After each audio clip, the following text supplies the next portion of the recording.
এই মুহূর্তের দর্শক বন্ধুগণ, আপনারা সবুজবঙ্গ নিউজ। আর আজকে আমরা কিছুটা বুথ ফেরত জনমত সমীক্ষা দেখাবো। আমরা ধরে নিচ্ছি তৃণমূল 100 পেল, বিজেপি কিছুটা পেল, কংগ্রেস কিছুটা পেল, মানে ভাগ ভাগ করে কিছুটা, কিন্তু জনগণের ওপর নির্ভরশীল। বা সিপিআইএম কোন দল কত আসনে জয় হতে পারে। কিন্তু এই যে সার্ভে রিপোর্ট কি বলছে, আমাদের এই 294টি বঙ্গের যে রাজনৈতিক সমীকরণ বিধানসভার আসনে কোন দল এককভাবে ক্ষমতায় কিন্তু আসতে না পারলেও তিরশঙ্কু হতে পারে, কিন্তু মুসলিম ভোটের ফ্যাক্টর কে হবে,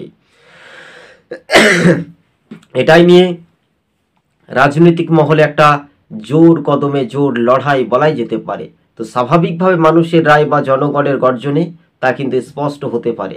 স্বাভাবিকভাবে যে মানুষ কতটা নির্বিঘ্নে নিরুপায়ে কাজ করবে, কিন্তু আমরা ধরে নিচ্ছি যে এবার যদি সিপিএম বা কংগ্রেস তাদের ভোটটা যদি সঠিক পর্যালোচনাতে টানতে পারে, তাহলেও কিন্তু দেখা যেতে পারে যে তারা কিন্তু সেটা বিজেপির ভোট কমতে পারে অথবা তৃণমূলের ভোট কমতে পারে।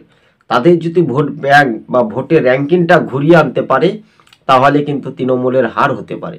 তৃণমূলের কখন হার হবে? যারা সিপিএম করতো আগে বা যারা কংগ্রেস করতো, তারা পুরোপুরি তৃণমূল বিজেপিতে গিয়ে সেখানে কংগ্রেস বা সিপিআইএম কিছুটা দুর্বল হয়। তো স্বাভাবিকভাবে যদি সিপিআইএম 77 সালের মতো মোহভঙ্গ হয়ে যদি তারা মনে করে যে আমরা 100 আসন পাবো বা 150 পাবো, বা আবার শূন্য থেকে শূন্যই হবে কি হবে না, সেটা ভোটারদের ওপর নির্ভরশীল করবে। বা প্রতিটি রাজনৈতিক দলের একটা সোর্স থাকে।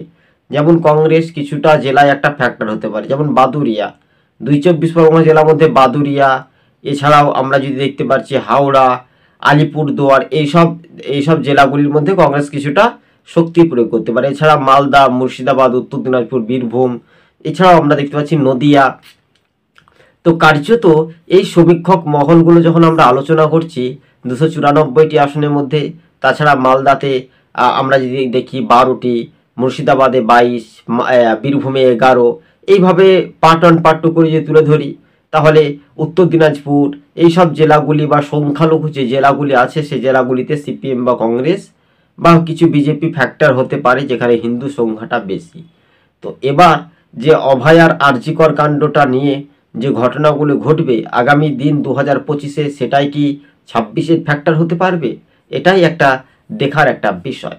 তবে অন্য মতে ভিন্ন যে চিত্র, যে সুর, সেটাই সরজমিনে আপনাদের সঙ্গে আমরা প্রতিবেদনটি তুলে ধরছি। তবে আমরা বলছি যে সিপিএম এই থেকে খুব জোর হলে 10 থেকে তারা কিন্তু 5টি আসন পেতে পারে। কেন বলছি এই কথাটা? একটা অনুমান করে আমরা বলছি। কংগ্রেস তারা পেতে পারে সর্বনিম্নভাবে যদি আমরা বলি, তাহলে কংগ্রেস পেতে পারে 10 থেকে 22টি আসন সম্ভব, তো মানে এরকম একটা ধারণা দিচ্ছে। কিন্তু বিজেপি পেতে পারে 30 থেকে 25টি আসন সম্ভাব্য, কিন্তু তাদের যে সংখ্যার আসনটা আরও নিচে কমতে পারে। তৃণমূল কংগ্রেস পেতে পারে 152 থেকে 200টি আসন, এইরকমভাবে তারা কিন্তু আসনটা পেতে পারে। কেন পেতে পারে?